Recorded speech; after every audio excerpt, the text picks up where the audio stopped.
하나님께서 이 아침에 우리에게 주시는 말씀은 구약성경 시편 95편 1절에서 11절 말씀입니다.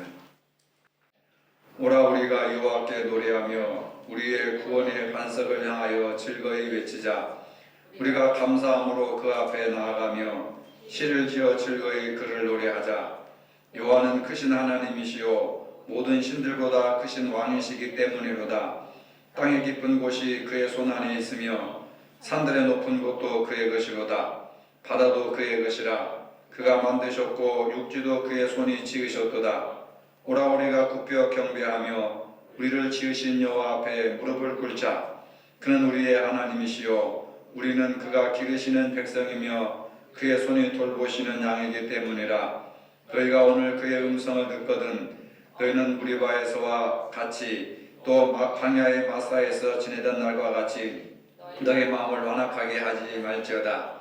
그때 너희 조상들이 내가 행한 일을 보고서도 나를 시험하고 조사하였도다. 내가 40년 동안 그 세대로 말미암아 근심하여 이르기를 그들은 마음이 미혹된 백성이라 내 길을 알지 못한다 하였도다. 그러므로 내가 노하여 맹세하기를 그들은 내 안식에 들어오지 못하리라 하였도다. 아멘. 오늘은 사순절 세 번째 주일입니다. 고난의 절기가 다가오고 있습니다. 절기상으로는 이번 주 금요일에 춘분이 옵니다. 태양의 적도를 지나면서 봄은 무르익고 우리 주님의 부활하신 날이 점점 다가오고 있습니다. 금년은 4월 12일 둘째 주일이 부활주일입니다. 오늘 우리가 함께 읽은 본문은 유대인들이 안식일에 하나님 앞으로 나아가면서 불렀던 특별한 노래입니다. 그들은 구원의 반석이신 하나님께 나오라는 외침으로 노래를 시작합니다. 하나님은 든든한 바위가 되셔서 그 누구도 범할 수 없는 크신 구원이심으로 즐거이 찬송하라고 합니다. 오늘도 이 말씀에 따라 우리는 하나님 앞에 나왔습니다. 올해가 시작되어서 벌써 10번의 주일이 지나갔습니다. 그때마다 우리는 감사함으로 하나님 앞에 나왔는지 한번 생각해 보아야 합니다. 하나님의 음성을 듣고 있는지 한번 깊이 성찰해 보아야 합니다. 이 시를 지은 이는 다윗이라고 알려져 있습니다. 시편의 시들은 대부분 개인적인 그러한 경험을 포함하고 있습니다. 자신이 가지고 있는 고민이라든지 탄식, 질병이나 자신이 당한 핍박과 추박, 자신의 죄책감 등 여러 가지 개인적인 경험을 시에 담고 노래하고 있습니다. 때로는 찬송하기도 하고 때로는 탄식하기도 하고 때로는 애절하게 기도하기도 하고 하는 그러한 개인의 경험이 시를 통해서 나타나고 있습니다. 시편의 내용은 대부분 개인에게 어려움이 닥쳤을 때 하나님께 호소하고 간구하는 것이 주된 내용입니다. 또 이런 어려움이 모두 해결되었을 때 하나님께 감사와 찬양을 드리고 있습니다. 어떤 경우에는 어렵고 힘든 일들이 금방 해결되지 않아서 하나님의 도우심을 믿고 오랜 시간 기다려야 할 때도 있습니다. 아마 오늘 우리가 이런 형편에 처해 있는 것 같습니다. 지금 나는 급박하게 건강의 문제, 경제적인 문제, 또 믿음의 문제, 인간관계 문제를 해결받고 싶어서 하나님 앞에 기도하는데 응답은 요원하고 언제까지 하나님이 기다리게 하실지 막연하게 우리는 하나님의 말씀을 믿고 기다려야 할 때가 있습니다. 지금 우리는 그런 기다림의 때를 살고 있는지 모릅니다. 하나님의 도우심을 기다리면서 이 시인은 하나님과의 관계를 어떻게 하면서 응답을 기다려야 할까 하는 그런 내용입니다. 하나님과의 관계는 예배를 어떻게 드려야 하는지로 이어지고 있습니다. 예배는 하나님께 나아가는 행위로부터 시작됩니다. 오늘 본문 1절과 2절에 보시면 먼저 하나님께 예배하기 위해서 다윗은 오라 라고 이렇게 권면하고 있습니다. 그리고 감사함으로 그 앞에 나아가라고 말하고 있습니다. 예배라고 하는 것은 하나님께 오는 것에서부터 시작합니다. 본문에서는 예배 때의 마음 자세를 두 단계로 보여주고 있습니다.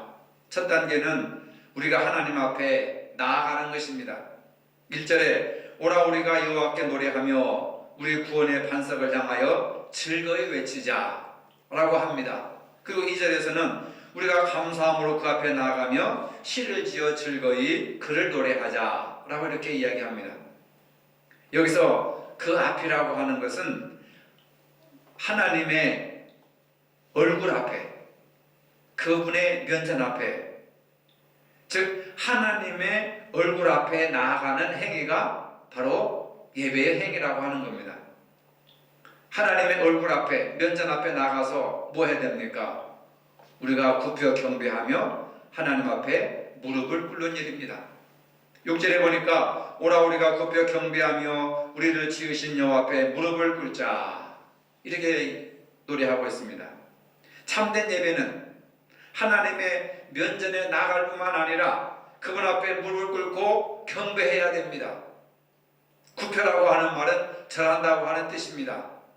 무릎을 꿇는다고 하는 것은 하나님 앞에 절대적으로 복종하겠다고 하는 의미가 담겨져 있습니다. 무릎을 꿇는다고 하는 것은 바로 경배하고 복종하고 순종한다고 하는, 이것은 하라면 하고 하지 말라고 한다면 하지 않는 절대적인 복종을 말하는 것입니다. 굽히며 무릎을 꿇는 행동은 우리가 하나님만 섬기겠다고 하는 표시입니다. 오직 하나님만 나의 주로 섬기겠습니다. 하나님께만 충성을 다하겠다고 하는 그런 결단을 표현하는 것입니다. 우리가 그런 자세를 가지고 나아갈 때 올바른 예배를 드릴 수 있다고 하는 겁니다. 우리는 어떻게 해서 하나님 앞에 나아갈 수 있습니까? 바로 예수 그리스도를 통해서입니다. 우리를 위해서 십자가에 흘리신 예수님의 보혈을 의지하고 새롭게 나아갈 때 바로 우리가 온전히 하나님 앞에 나아갈 수 있게 되는 겁니다. 우리는 하나님께 예배할 때 몸은 여기 있지만은 마음은 콩밭에가 있을 수도 있습니다. 예배 순서에 참여하고 있으니까 하나님께 예배한다고 생각해서는 안 됩니다. 몸과 마음과 정성과 뜻을 다하여서 하나님 앞에 집중해서 경배하고 찬양하고 그분 앞에 복종하는 자세를 가져야 하는 겁니다. 우리를 위해서 십자가에 달리심으로 보여주신 하나님의 사랑을 기억하면서 하나님께 나아가자라고 하는 겁니다. 그것이 교회마다 십자가를 달아놓은 이유 중에 하나입니다. 그리고 나서 무엇을 해야 됩니까? 7절을 보니까 하나님의 음성을 들어야 합니다. 7절 하반절에 이렇게 말합니다. 너희가 오늘 그의 음성을 듣거든. 우리는 주일에 예배를 통해서 하나님의 음성을 듣습니다. 세상은 우리에게 두려움과 절망을 안겨주는 나쁜 소식만 전해줍니다. 세상의 걱정과 근심을 가지고 살면 행복하지 못합니다. 잠을 잘 수가 없습니다. 의욕이 없습니다.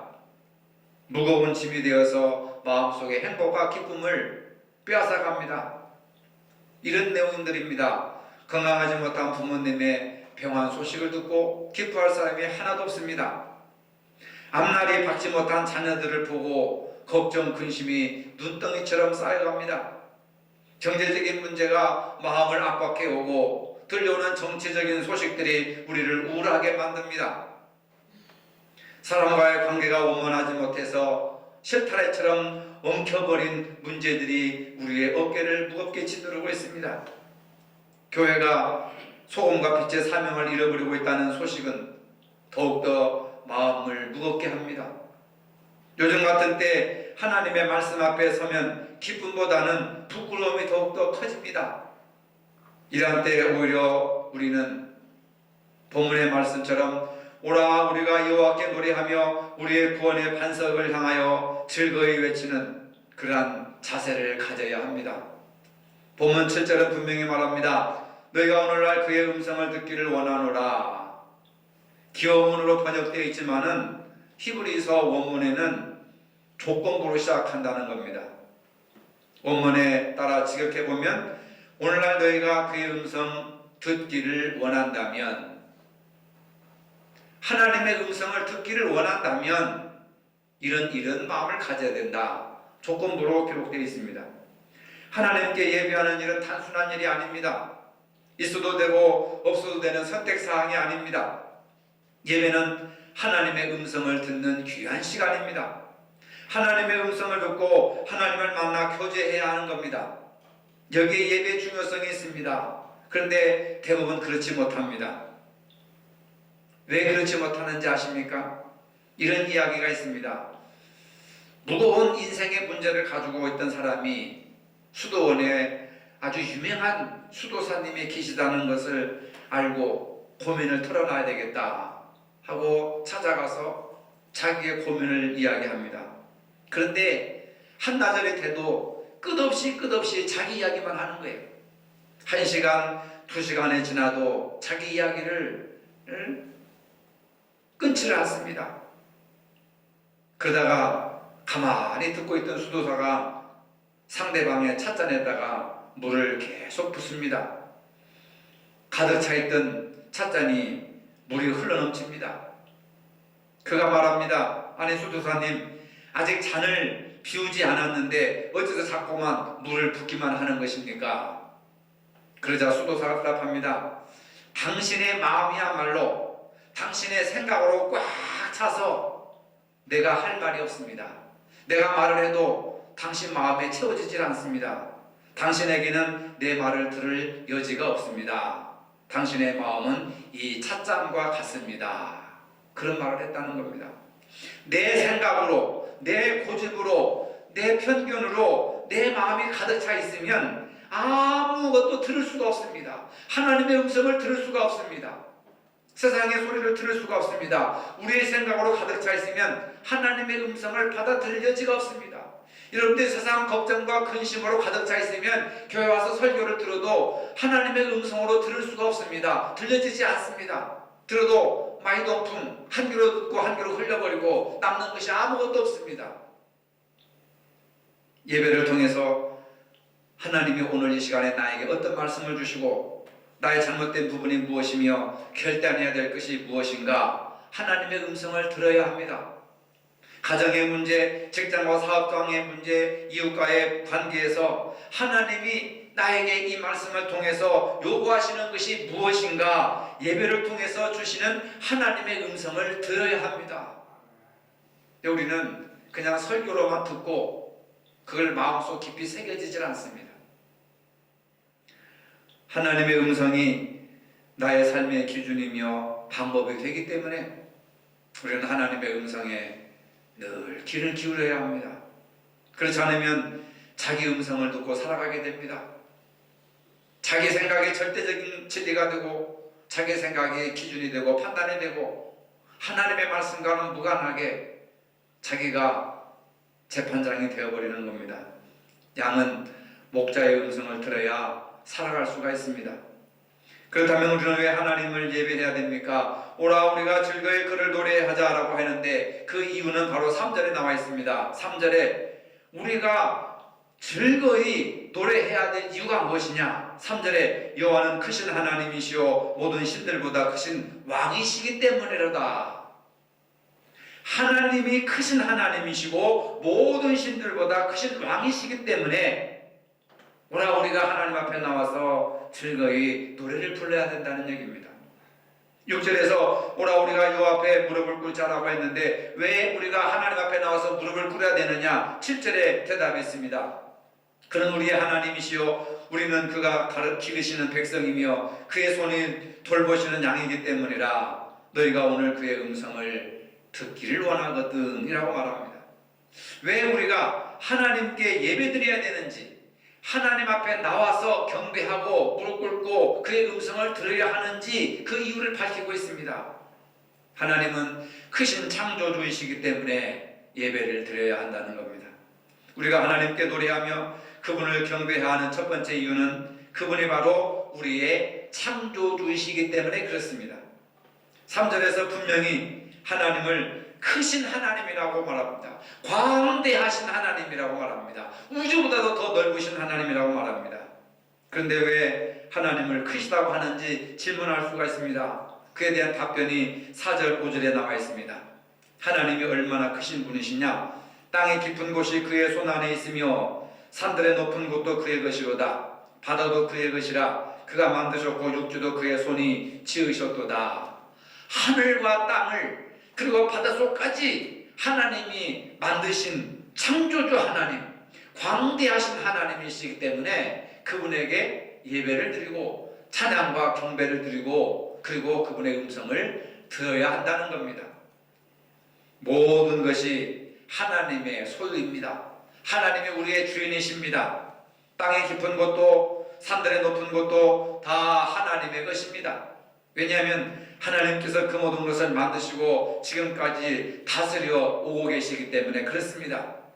이렇게 모든 것을 만드시고 다스리시는 분이 하나님이시라고 하는 것을 생각할 때에 우리는 마땅히 하나님께 경배하고 무릎을 꿇어야 하는 겁니다. 그리고 하나님의 음성을 들어야 됩니다. 온 우주 만물을 만드신 하나님은 크시고 위대하신 분이심을 믿으시기를 바랍니다. 그 다음에 하나님은 백성을 기르시는 구원자이시기 때문에 우리가 예배를 드립니다.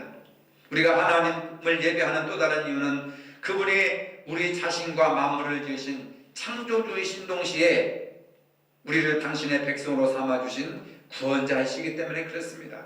그래서 하나님은 어떤 분이시냐? 창조자이시면서도 구원자이십니다. 이렇게 대답을 할 줄 알아야 돼요. 하나님께 이스라엘이 찬양과 경배를 드리는 것은 너무나 당연한 일입니다. 이스라엘을 위해서 하나님은 홍해를 녹지같이 가르셨습니다. 광야 40년 동안 필요한 것을 공급해 주셨습니다. 요단강을 멈추어서 건너가게 하셨습니다. 약속의 땅 가나안에 들어가 그 가나안 땅을 차지하도록 전쟁에서 함께 해주셨습니다. 그래서 이스라엘은 하나님께 감사와 찬양을 드리는 것을 마땅한 것으로 생각했습니다. 왜 우리는 이 하나님께 예배하고 있습니까? 하나님께서 만물을 지으시고 다스리시기 때문에 그렇습니다. 자신의 아들의 생명까지 내어주셔서 우리를 구원해 주신 구원자이시기 때문에 우리는 그분께 모든 것을 드려 경배하며 찬양할 수가 있습니다. 하지만 시편 시인은 오늘 본문에서 잘못된 예배의 마음 상태에 대해서 경고하고 있습니다. 우리의 마음 상태 때문에 95편에서는 하나님의 음성을 듣는 일에 우리가 주목하도록 말씀하고 있습니다. 왜 우리가 하나님의 음성을 들어야 하는지. 하나님의 음성을 듣는다고 하는 것은 단지 귀로만 듣는 것만을 의미하지 않습니다. 오늘 그의 음성을 듣기를 원하거든, 오늘 하나님의 음성을 듣기를 원하거든 마음을 완악하게 하지 말라고 8절에 분명하게 말씀하고 있습니다. 그러면서 이스라엘 백성의 광야 40년 동안 하나님께 드러낸 반역의 태도를 교훈으로 삼으라고 말씀하고 있습니다. 하나님의 음성을 들으려면 마음을 완악하게 하면 안 된다. 그러면서 예를 들고 있습니다. 그게 8절로 9절입니다. 이스라엘 백성들이 마음이 완악하고 그 다음에 미혹을 받아서 하나님의 음성을 듣지 못한 과거의 사건을 회상하면서 너희들은 하나님의 음성을 듣고자 한다면 마음을 완악하게 해서는 안 된다. 마음을 미혹하게 해서는 안 된다라고 말하고 있습니다. 8절 9절의 말씀입니다. 너희는 무리바에서와 같이 또 광야의 마사에서 지냈던 날과 같이 너희 마음을 완악하게 하지 말지어다. 그때 너희 조상들이 내가 행한 일을 보고서도 나를 시험하고 조사하였도다. 이스라엘 백성이 무리바 또는 마사에서 하나님을 시험했던 사건은 출애굽기 17장에 사건을 언급하고 있습니다. 과거 몇백 년 전의 일들을 시인은 그 역사적인 사건을 끌고 와서 하나님의 음성을 듣기를 원하거든 마음을 완악하게 하지 말아라. 너희 조상들은 마음을 완악하게 해서 하나님의 음성을 듣지 못했다 하면서 출애굽기 17장의 사건을 예화로 들어줍니다. 이 사건들은 이스라엘 백성들의 마음이 돌처럼 굳어져서 하나님을 신뢰하지 않고 불신과 원망으로 가득했던 그런 사건들을 보여주고 있습니다. 그들은 사사건건 먹을 것이 없어서 죽겠다, 물이 없어서 죽겠다, 우리를 죽이려고 이 광야로 끌고 나왔느냐 하면서 모세에게 대적하고 하나님을 원망하고 끊임없이 불신하고 불평과 원망을 쏟아놓습니다. 그래서 이스라엘 백성들은 하나님의 음성을 듣지 못했다고 합니다. 원망과 불평은 하나님의 음성을 듣는 일에 길을 틀어막는 행위입니다. 또 하나, 하나님의 음성을 들으려면 마음이 미혹되어서는 안 된다고 합니다. 10절 11절의 말씀입니다. 내가 40년 동안 그 세대로 말미암아 근심하여 이르기를 그들은 마음이 미혹된 백성이라 내 길을 알지 못한다 하였도다. 그러므로 내가 노하여 맹세하기를 그들은 내 앞에 안식에 들어오지 못하리라 했도다. 마음이 미혹된 백성들이라 하나님께서 진노하셔서 내 안식에 들어오지 못할 것이다. 이렇게 말씀하고 있습니다. 7절 말씀은 이스라엘의 마음이 하나님의 법과 하나님의 뜻을 벗어나서 마음이 미혹되고 우상숭배하고 다른 사람들의 말에 휩쓸려 버렸다는 겁니다. 그들은 어쩌다 한번 실수한 것이 아니라 40년 내내 광야 생활 동안 하나님의 말씀을 듣지 않고 미혹되어서 우상숭배했다는 겁니다. 그 40년 동안 하나님의 마음은 온통 근심으로 가득 찼었다고 말씀하고 있습니다. 하나님은 그들의 반역에 분노로 가득 차셨습니다. 우리가 하나님을 믿는다고 하면서 예배를 드린다고 하면서 하나님의 음성을 듣지 못하고 하나님이 원하지 않는 것을 바라보고 다른 데 가고 있다고 한다면 우리의 마음은 여전히 완악하고 미혹에 휩쓸려서 하나님의 음성을 듣지 못하고 신앙생활을 할 것입니다. 예배를 드려도 기쁨이 없게 됩니다. 순종하지 않고 불평과 원망으로 가득 차게 됩니다. 우리는 예수 그리스도의 피로 구원받은 하나님의 자녀들이기 때문에 마땅히 하나님께만 예배를 드려야 합니다. 바른 예배를 통해서만 하나님께서 영광을 받으시고 생명의 양식을 우리에게 허락해 주십니다. 하나님의 말씀에 순종하는 예배가 될 때에 세상을 이기며 능력을 우리에게 허락해 주십니다. 전 세계적으로 코로나 바이러스 19로 인해서 예배가 무거운 부담으로 여기는 그런 세상에 살고 있습니다. 예배를 가는 것이 어리석은 것이고 예배에 안 나가는 것이 현명한 방법이라고 생각하는 사람들이 많이 있습니다. 물론 방역 차원에서는 그게 일리가 있습니다. 여러 사람들이 모이는 장소를 구별하라고 하는 말이지 하나님과의 영적 관계까지 멀리하라는 말은 절대로 아닙니다. 하나님과의 영적 관계는 시간과 공간을 초월해서 나와 하나님과의 1대1의 사랑의 관계고 믿음의 관계고 신뢰의 관계입니다. 이러한 상황일수록 우리는 다시 한번 시편 95편의 말씀을 깊이 있게 읽어야 됩니다. 생활이 고단하고 힘들어도 우리는 다르게 믿고 살아야 합니다. 어렵고 힘들수록 기쁨으로 하나님께 나와서 즐겁게 노래하며 구원의 반석을 향하여서 즐겁게 외쳐야 합니다. 서로 감사하며 나아가며 시를 지어서 즐거이 하나님을 노래해야 됩니다. 원망하고 불평하고 시비하고 질투하는 것이 아니라 시를 지어서 노래를 지어서 마음껏 하나님을 노래하고 하나님을 찬양하고 하나님을 경배해야 됩니다. 여호와 앞에 무릎을 꿇고 경배하는 삶을 살아야 합니다. 귀는 듣는 귀가 열려져 우리가 하나님의 음성을 들어야 됩니다. 세상 소식에는 그렇게도 밝은데 말씀을 통한 구원의 소식은 왜 그렇게도 어두운지, 남이 잘못하고 실수한 것은 그렇게도 빨리 옮겨지는데 복음을 전하는 일은 왜 그렇게도 입이 둔한지, 대접받지 못해서 서운한 감정은 눈덩이처럼 커지는데 왜 내가 남을 대접하지 못하는지, 그것에 대한 영적인 부담감을 갖지 못하는지, 우리가 모두가 다 겸손하게 여호와 앞에 무릎을 꿇어야 합니다. 겸손해져야 됩니다. 낮아져야 됩니다. 그리고 마음으로는 마음껏 입술로는 하나님을 높이고 하나님을 찬양하며 경배하는 삶을 살아야 됩니다. 듣는 귀가 열려져 하나님의 음성을 들을 수 있기를 바랍니다. 완악함을 물리치고 순종하는 마음으로 하나님의 음성을 들어야 합니다. 이스라엘 백성들은 뭘 먹을까 입을까 마실까 이런 것에 마음이 미혹되어서, 그리고 마음이 돌멩이처럼 굳어져서 완악해져서 하나님의 음성을 듣지 못했습니다. 그리고 하나님께서는 그들을 안식에 들어가지 못할 것이다. 그래서 그 출애굽기 17장에 살았던 그 모든 주인공들이 가나안 땅에 들어가지 못하고 광야에서 다 죽임을 당했다고 하는 사실입니다. 사순절기간을 살아가면서 우리는 어떤 자세를 가지고 어떤 마음을 가지고 하나님을 섬기며 하나님과 관계를 맺고 이웃과의 관계를 맺어가야 될 것인지, 오늘 시편 95편을 통해서 다시 한번 살아계신 하나님의 음성을 들을 수 있기를 주의 이름으로 축복합니다.